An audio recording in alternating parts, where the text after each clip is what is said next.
We were showing you how England became World T20 champions for the second time. We'll come on to 2010 in due course. Morgs, you and I were out there doing that tournament in Australia. What are your memories of that in terms of the flow that England went through? Started well, had a blip, gathered themselves together, went again. They certainly did. And there are a lot of things to consider when a side, a well-rounded side is challenged like that throughout the whole of the tournament. You would say, I suppose, the transition between myself and Joss as captain was in that interim period. You had Matthew Mott coming in as coach.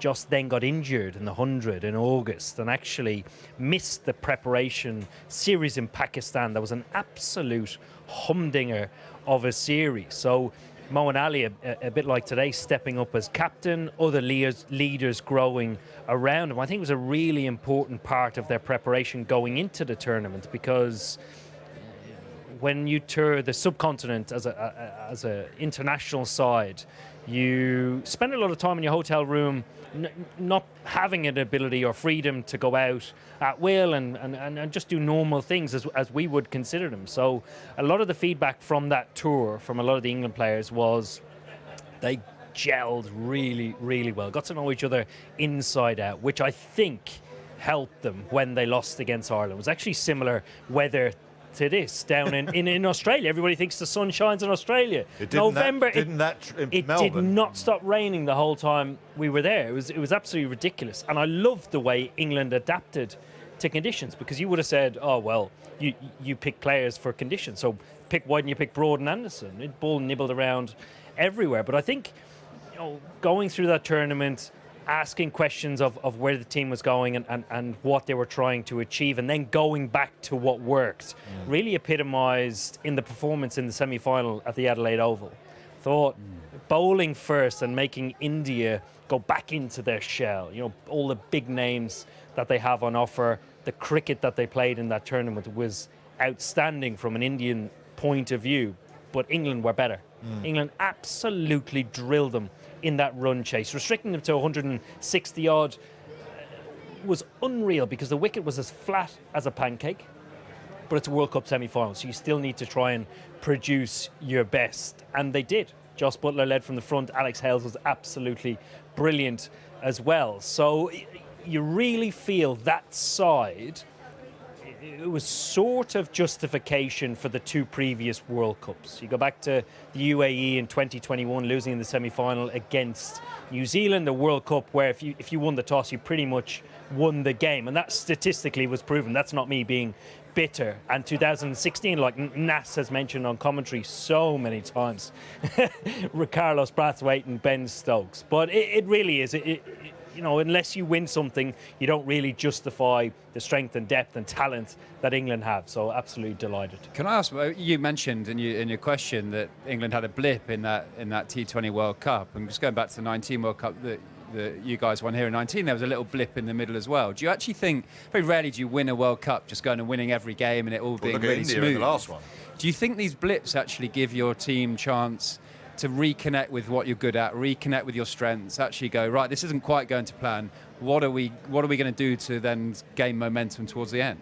I think it absolutely does that. And I think healthy environments and culturally very strong environments continue to ask that question all the time. So whether it's somebody, a head coach or a backroom staff member, turning and asking good, strong questions about what you're trying to achieve the whole time, and are you sticking to the mantra and the processes that lead you to performance. I think that would have done that for Jos Buttler and his team, but it would have been the first time that he went through it as a captain, and he came out with flying colours.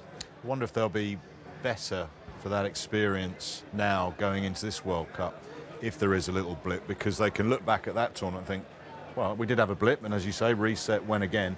They weren't able to do that for whatever reason in India. Do you think those experiences have made them a bit more aware of what they need to do?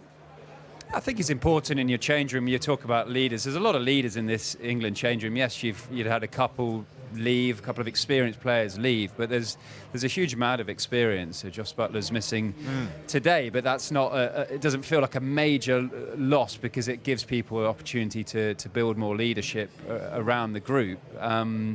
I think the blips, as Morg's just sort of answered that question, I think they are important because they just strengthen your mindset again. They make you go, what's got us here? What's led us into the tournament being one of the top ranked teams over a period of time? And if you start getting in tournament play and getting it wrong a little bit, or just falling away from what you've been doing really well that's got you to that place, it allows you to reconnect. And I think that is where your leaders come to the fore in tournament players. Even if you're winning and doing well, you reconnect with why are you doing that? Why are we restricting teams to 170 consistently? Because we're sticking to this game plan and because we're executing at these times. But quite rightly, you can't think of many franchise tournaments, blast games, hundreds, where teams have gone and just won every game, and they win the tournament. It's almost, you get to that stage, if you are winning every game, you think, got to lose one here just to give us a chance to like reconnect and almost get the percentages back in our favour. But it'd be very rare to go to the USA and Caribbean for the winner to have won every game through that tournament. So you are going to lose along the way. It's just how you bounce back from that loss, and you obviously don't want to do that in a semi-final. You want to be peaking at the back end of a tournament. Also think on top of that, when you look at England's white ball squads, you look at the side that played in the final. Phil Salt came in for the semi-final in place of David Milan. Alex Hales is now retired.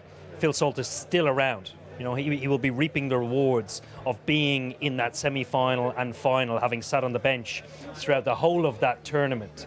So it's easy to say you want the same players involved the whole time, because the more times they're put in situations like that, the better accustomed and the more successful they will be in dealing with any type of outside pressures. We take Australia, for example, and we talk about them across absolutely all formats of the game, how successful they have been. But you're talking about the same squad or a similar squad the whole time that is being put in those circumstances in order to try and produce the goods. And you only get better at it. Yeah, you talk about Will Jackson in a 3. He has earned that spot. It's a little bit different. So it'll be his first World Cup, but you would imagine we will see him in a Champions Trophy possibly in February, and then following World Cups. And I think when you have success as a team, and it is difficult to get involved and get selected in that final 11. Once you do, it's so important to utilise consistency and trust in selection. The World T20 final this year will be in Bridgetown, Barbados, as it was in 2010. And let's take you back to that. Look at those graphics, boys. They are real old school. That isn't even in high definition. It's definitely not Ultra HD, but it looks a bit grim. Australia looked a very good side on paper. Look at that unit. But England lined up Michael Keysvetter, KP, Collingwood was the captain.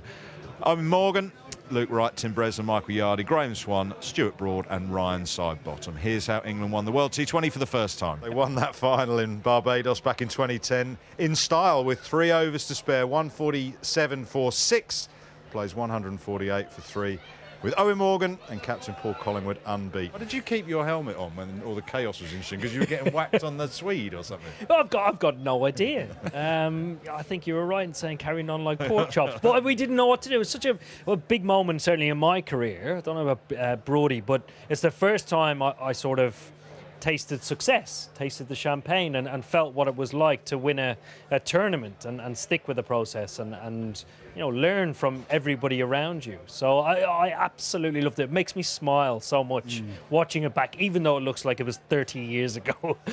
You nearly got cleaned up taking that catch by Luke Wright. There was certainly a feeling on my cheek. But actually, I really enjoyed watching that back then. But watching it live in that dugout, when you've done the bowling and you just sat there hoping the guys can get you over the line, the nerves were... I can't even explain it. Oh, awful! Because obviously I was batting number 9 or 10. You can't control anything. But we had such a successful tournament. There's obviously a lot of faith that we could get the job done.